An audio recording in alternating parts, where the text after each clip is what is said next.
2장 11절에 보면 엘가나는 라마의 자기 집으로 돌아가고 그 아이는 제사장 엘리 앞에서 여호와를 섬기니라. 또 18절에 사무엘은 어렸을 때 세마포 에봇을 입고 여호와 앞에 섬겼다 이렇게 표현해요.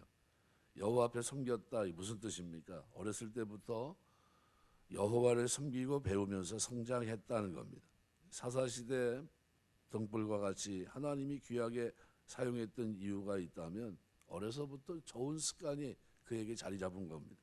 기독교 교육은 7살까지 신앙 교육하면 평생을 하나님을 떠나지 않는다고 이렇게 생각을 합니다. 그래서 그 7살까지 어렸을 때 많이 가르치죠. 로버트 훌건이라는 목사님이 아주 오래전에 쓴 책 가운데 하나가 내가 알아야 할 모든 것은 이미 유치원에서 배웠다라는 책입니다. 조기 교육의 중요성입니다. 여러분, 태중에 있는 아이가 복중에 있는 아이가 뛰어논다, 그죠? 뭐 우리 산모가 되시고 그 과정 아이를 낳으신 분들은 다 알겠지만 찬송 중에 뛴다 그러면 이해가 되잖아요. 그래서 어느 분이 그렇게 얘기하더라고요. 예배 때 임신한 중에도 교회를 출입하면서 말씀을 들은 그 사랑하는 자녀들은 태어나서 거부감이 없다는 거예요. 그러니까 늘 들었던 음성이기 때문에 편하다는 거예요. 편하다는 거예요. 그러니까 우리가 조기 교육을 시키면 언제부터 해야 됩니까? 태중에서부터 하셔야 되는 거예요. 태중. 어머니 뱃속에 있을 때부터 찬송과 말씀을 듣게 하고, 그죠? 심장 박동 소리만 들어도 평안이 옵니다. 말씀을 들으면서 그 어머니가 가졌던 신앙이 자연스럽게 물려지는 겁니다. 그래서 여기 18절에 보면 세마포 에봇은 누가 입는 옷이냐 하면 제사장이 입는 옷입니다. 근데 이거를 어려서부터 그저 입혔다. 입힐 수 있을까요, 원래? 말도 안 되는 거죠, 그죠? 근데 하나님께 드렸는데 이게 제사장이 됐으면 좋겠다. 그 옷을 입히면서 무슨 생각을 했을까요? 원래 제사장은 제사장 가문에서만 나오게 되어 있기 때문에 사무엘은 일반 가정이기 때문에 레위라 할지라도 제사장이 될 수가 없습니다.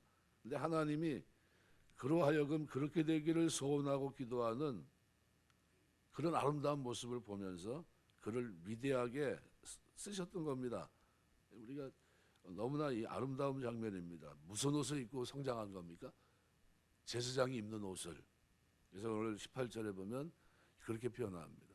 세마포 에봇을 입고 여호와 앞에 섬겼더라. 그랬더니 하나님이 어떻게 해요?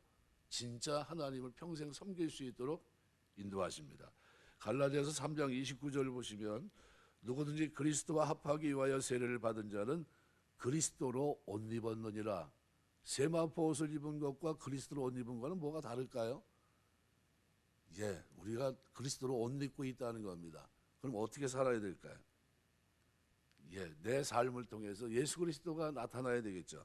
로마서 13장 14절 오직 주 예수 그리스도로 옷 입고 정욕을 위하여 육신의 일을 도모하지 말라. 예수 그리스도로 옷 입고 우리는 지금 다 예수 그리스도의 옷, 제사장 대신 예수님의 옷을 입은 사람들이기 때문에 어떻게 하든 예수님이 섬기시는 모습을 통해 우리의 모습도 드러나야 되는 것이 맞습니다. 살아가면서 아기 때서부터 성장하는 과정 속에 그냥 대충 섬긴 게 아니라, 그죠? 세마포 에봇을 입고 어렸을 때부터 여호와 앞에 섬겼던 사무엘을 하나님이 귀하게 썼다는 것을 기억하시고요. 그리스도로 옷 입고 하나님을 섬기게 되시길 주의 이름으로 축원합니다. 이게 하나님 백성들의 모습이에요. 그래서 19절에 보니까 어머니가 이렇게 얘기합니다. 그의 어머니가 매년 드리는 제사를 드리러 그의 남편과 함께 올라갈 때마다 작은 겉옷을 지어다가 그에게 주었다. 네. 그러니까 사무엘을 위해서 한나가 작은 겉옷을 지어다 준 것은 무슨 교훈이 있어서 성경에 기록했을까요? 부모로서 마땅히 해야 될 일은 아닌가요? 디모데후서 4장 13절에 보면 디모데에게 부탁하는 바울의 유언적인 메시지가 기록이 되어 있는데 내가 올 때 내가 들어와 가부의 집에 둔 겉옷을 가지고 오고 그랬습니다. 근데 어머니가 아들을 위해서 겉옷을 지었는데 만약 이거를 좀 더 깊이 한번 가만히 생각해 보세요. 어떤 마음 가지고 지었을까요? 하나님께 아들을 드리면서 아마 개인적인 생각으로는 이 겉옷을 만들면서 바늘 한 땀 한 땀 이렇게 한다고 그러잖아요. 그거 하면서 무슨 생각했냐면 아들을 위해서 기도했다고 생각이 됩니다. 하나님, 우리 아들 사무엘이 위대한 제사장으로 하나님 영광을 위해 살 수 있도록 인도해 주옵소서. 이걸 가지고 뭘 만들었습니까? 어렸을 때부터 세마포, 에봇, 그리고 겉옷을 지어서 해마다 어떻게 해요? 작은 겉옷을 지어다가 그에게 주었어요. 근데 놀라운 사실은요, 이게 그냥 그렇게 되는 게 아닙니다. 여기 작은 겉옷, 출애굽기 28장 4절에 보면요, 겉옷에 해당하는 히브리어는 제사장 직분을 가지고 있는 사람이 입는 특수한 옷입니다.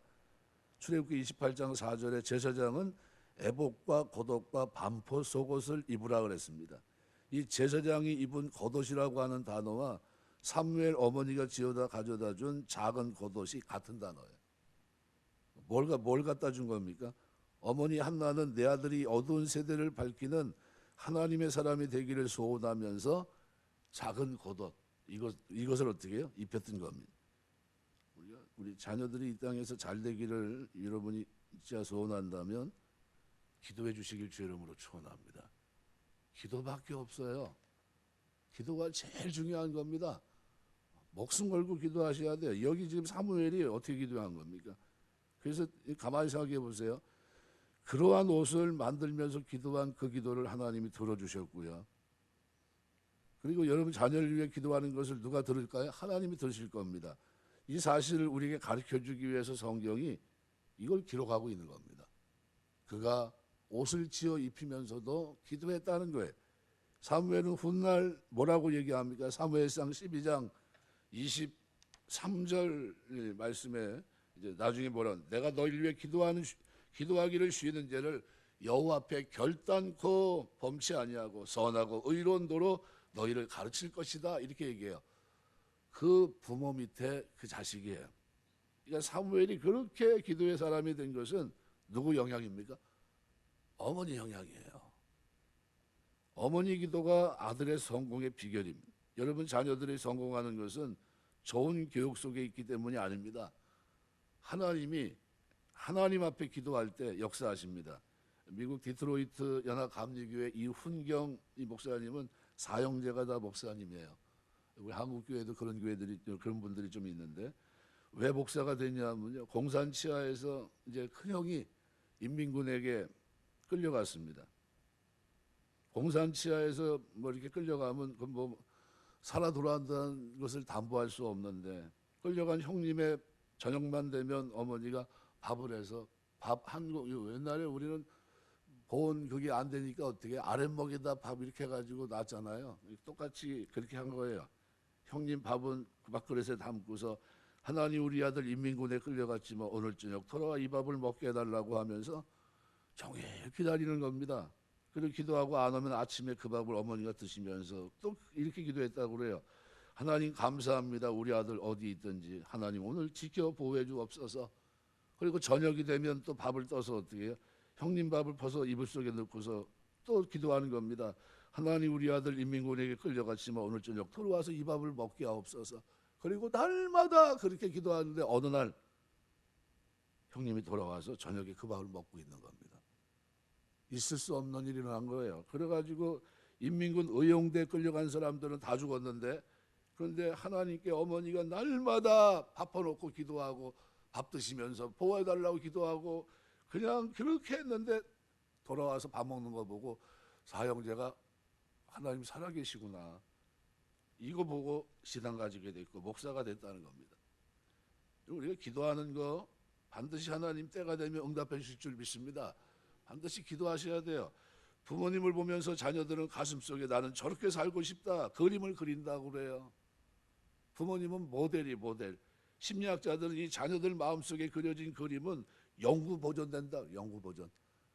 제가 지금 어려서부터 지금 쭉 성장해 오면서 저희 할머니가 저에게 심어준 그 그림이 아직도 안 지워져요.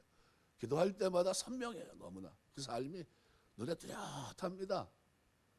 일생 동안에 하나님 섬기면서 사는 동안에 제 외할머니가 보여준 그게요 잊혀지지가 않습니다. 조지아주 주립대 경제학 교수 가운데 토마스 스탠리라는 분, 아주 유명하신 분인데요, 오래전의 사람이지만 20년간 미국 백만장자들을 찾아서 연구한 결과 80%는 부모의 유산을 물려받은 사람이 아니라는 것을 그가 확인합니다. 이 80%는 부모로부터 정직과 독립정신과 남을 사랑하는 교훈을 받고 성장한 사람이라고 그가 이제 밝혀내요.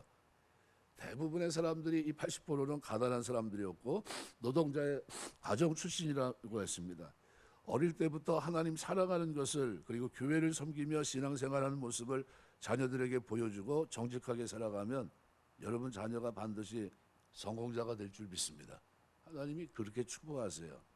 그래서 오늘 18절 19절에 기록한 대로 실로에 머문 이 사무엘의 이 모습 속에는 어머니의 뭐가 있습니까? 기도가 있었어요. 엄청난 기도가 있었고요.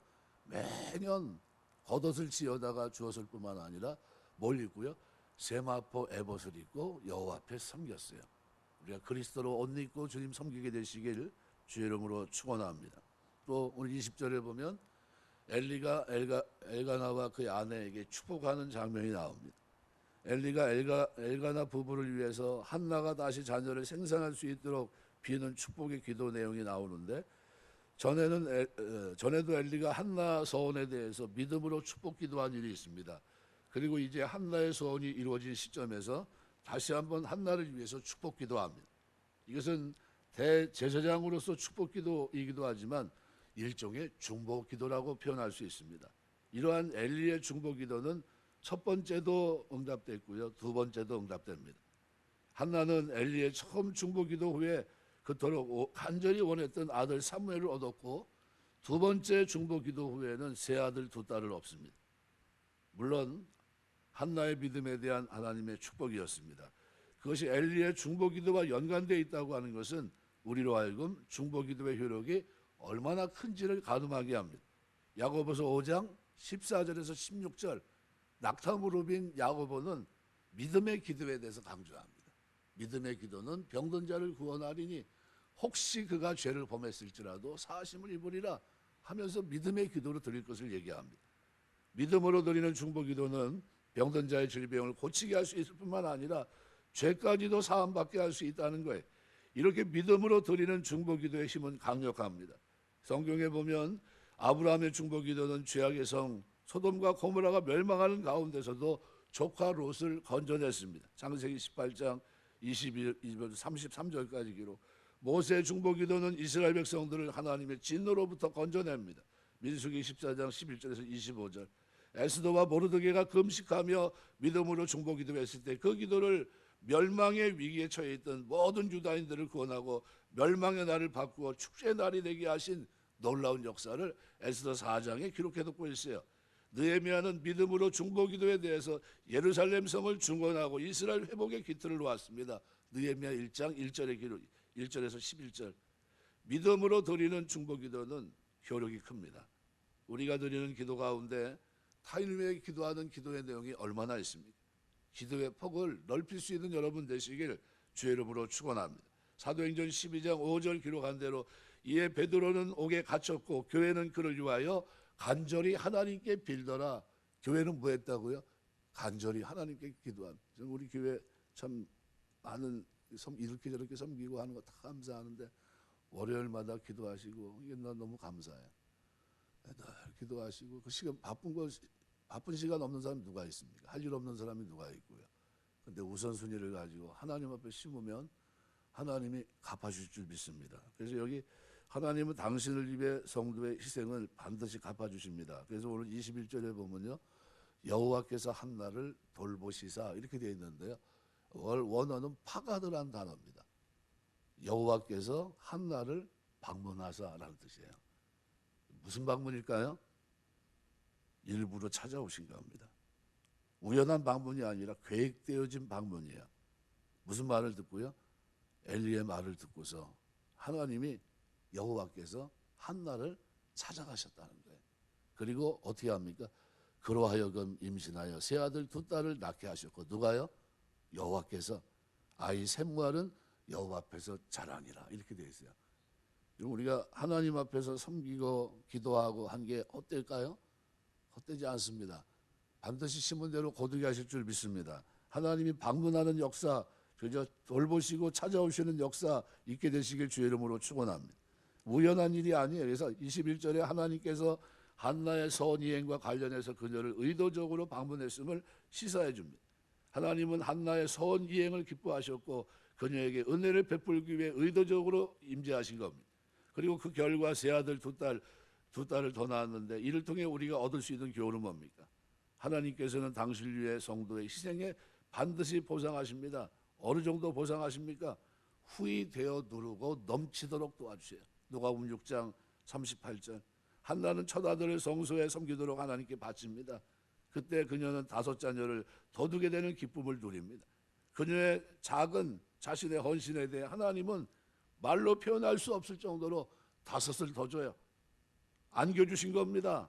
그러므로 우리는 세상의 눈 의식하지 말고 하나님을 위해서 희생하는 일을 기뻐할 수 있어야 돼요. 하나님은 반드시 갚으세요. 그냥 보통 갚는 분이 아닙니다. 후이되어 누르고 흔들어 넘치도록 이제 자식 문제 때문에 더 이상 얘기할 것이 없을 정도로 아주 풍족하게 하십니다. 그러므로 우리는 세상의 눈 의식하지 말고 하나님 앞에서 하나님 앞에 구하셔야 돼요. 하나님은 당신을 위해 기쁨으로 희생하는 그 희생을 기억하며 많은 것으로 보답해 주십니다. 마태복음 16장 25절. 누구든지 제 목숨을 구원코자 하면 잃을 것이요 누구든지 나를 위하여 제 목숨을 잃으면 찾으리라 그랬습니다. 농부는 곡식이나 열매를 얻기 위해서 어떠한 희생도 마다하지 않습니다. 때로는 뿌리는 씨앗 가운데 일부는 헛되이 버려지기도 합니다. 격렬한 태양 아래 많은 땀을 또 흘려야 됩니다. 쏟아지는 폭우도 견뎌내야 됩니다. 그렇게 해야만 자연은 파종기의 노고를 보상하는 수확의 기쁨을 농부에게 안겨줍니다. 하나님 나라의 법칙도 이와 같아요. 다른 것이 있다면 희생에 대한 보상이 더 풍성하다는 겁니다. 우리 농부는 100배, 60배, 30배지만 근데 하나님은 우리에게 그런 계산이 통하지 않는 그 계산을 훨씬 웃도는 하나님의 은혜를 우리에게 부어주십니다. 예수께서 십자가에 달리시기 얼마 전에 예수님의 머리에 값비싼 향유를 부은 베다니 마리아를 기억하십니까? 그때 어떤 이들은 예수님을 위한 여인의 희생을 보고 분내면서 무슨 의사로 이 향을 허비하였는가, 이 향유로 300데나리온 이상의 팔아 가난한 자들에게 줄 수 있었겠노라 엉뚱한 말을 합니다. 그런데 주님은 그 희생이 저가 되게 좋은 일을 하였느니라 말씀하셨습니다. 그리고 축복합니다. 복음이 증거되는 곳마다 기념하라고 하셨어요. 마태복음 10장 42절 보면 제자 이름으로 주는 냉수 한 그릇이라 할지라도 반드시 보상하시다고 말씀합니다. 마태복음 19장 29절에도 또 내 이름을 위하여 집이나 형제나 자매나 부모나 자식이나 전토를 벌인 자는 여러 배를 받고 또 영생을 상속하리라 그랬습니다. 말씀을 맺겠습니다. 한나의 어머니가 한나를 하나님께 소원 기도한 것을 그대로 실행하면서 어떤 자세로 섬겼는지를 가만히 보세요. 그리고 놀랍게도 누구를 통해 축복하고 있습니까? 그 당시에 타락해 보이는 그 엘리, 무능해 보이는 그 엘리의 말을 통해서 복을 줍니다. 그때 아멘할 때 하나님이 역사하신 거예요. 우리 교회를 오시고 출입하고 왔다 갔다 하면서 교회 목사 세워놨는데 목사를 뭐 때문에 세워놨습니까? 축복하라고 세워놓은 거예요. 예. 그러니까 그냥 아무나 붙잡고 막 그러지는 않습니다. 믿음의 기도에 대해서 항상 어떻게 합니까? 하나님 복받게 하옵소서. 함께 어떤 일이 있었냐면요. 부부가 자식을 이제 못 낳는 겁니다. 그래가지고 의료적으로는 이미 끝났어요. 생산 능력이 없고 이제 틀렸는데 교회를 나오게 됐는데 자식을 좀 낳을 수 없겠냐고 하나님 앞에 기도하면 된다 그랬더니 웃는 거예요. 근데 목사님 그랬다고 그래요. 내가 선포할 때 아멘 하시면 됩니다. 하나님 반드시 자식을 줄 겁니다. 그랬더니 웃다가 알겠습니다. 그래가지고 선포할 때 하나님 나에게 자식 주실 줄 믿습니다. 그리고 아멘 했다는 거예요. 진짜 자식을 얻었어요. 그분이 장로님이 됐다는 얘기를 제가 들은 적이 있습니다. 우리가 신앙생활하면서 교회는 하나님의 은혜를 체험하는 것입니다. 여기서 여러분 기도하시고 말씀 붙잡고 엎드릴 때 하나님은 우리의 삶에 어때요? 방문하는 은혜가 있습니다. 뭐 여러분 기도도 하나님이 방문하겠지만 여러분의 소원도 하나님께서 이루어 주십니다. 그것을 체험해야 돼요. 우리 신앙생활하면서 여러분이 그런 은혜가 있게 되시길 주의 이름으로 축원합니다. 한나가 기도로 승리하면서 말로 표현할 수 없는 이 감격을 가지고 그럼 엘리사장한테 올라가서 해마다 이렇게 했는데 그 입을 통해서 2번이나 중보기도한 게 나에게 다 이루어지는구나. 뭘 느꼈을까요? 하나님께 감사하면서 기도할까요? 안 할까요? 평생 기도했을 겁니다. 평생. 왜요? 기도의 능력을 경험했으니까. 그렇게 큰 사무엘이 어떻게 자랐을까요? 그 고백을 할 수밖에 없는 겁니다. 기도하기를 쉬는 죄를 나는 범치 않겠다. 그러면서 일생을 섬겼던 겁니다. 살아가면서 여호와 하나님을 섬기며 살아가는 모든 삶의 속에 어렸을 때부터 조기 교육이 그만큼 중요합니다. 이런 교육 속에 성장한 사무엘이 한 시대를 하나님의 뜻을 준행하는 사람으로 쓰임 받았고 그리고 살아갔다는 사실은 오늘 우리의 삶을 돌아보게 합니다. 오늘 우리도 세마포 에봇, 그죠? 왕 같은 제사장으로 그리스도로 옷 입고 이 땅을 살고 있어요. 그럼 누가요? 우리의 삶을 통해 누가 드러나야 됩니까? 예수 그리스도가 드러나야 되는 겁니다. 살아가면서 하나님 이렇게 믿음으로 중보기도하는 효과가 큰데 내가 기도의 사람 되게 하시고 내가 세마포 에봇을 입고 겉옷을 입고 하나님 앞에 성장했던 사무엘처럼 그리스도로 옷 입었는데 내 신앙이 성장하면서 하나님이 그리스도의 향기를 바라며 그리스도의 편지의 삶을 살아낼 수 있도록 내 삶을 붙들어 주옵소서 기도하시고 또 특별히 하나님 이렇게 살아가는 내 삶에 하나님이 방문하시는 은혜가 파가드 방문하셔서 내 소원을 풍족하게 이루시는 역사가 내 인생 속에 넘치게 하옵소서 기도하시고요. 그런 은혜와 복이 새벽에 참여한 모든 분들의 삶 속에 임하게 되시길 주의 이름으로 축원합니다. 이때 아멘을 크게 하셔야 돼요. 그래야 하나님 복 주실 줄 믿습니다. 아멘을 크게 하셔야 하나님 복 주는 겁니다. 하나님이 그거 다 듣고 계세요. 누가 입 다물고 있는지 누가 아멘하고 있는지 다 보고 계신 겁니다. 기도하겠습니다. 감사합니다 아버지 하나님.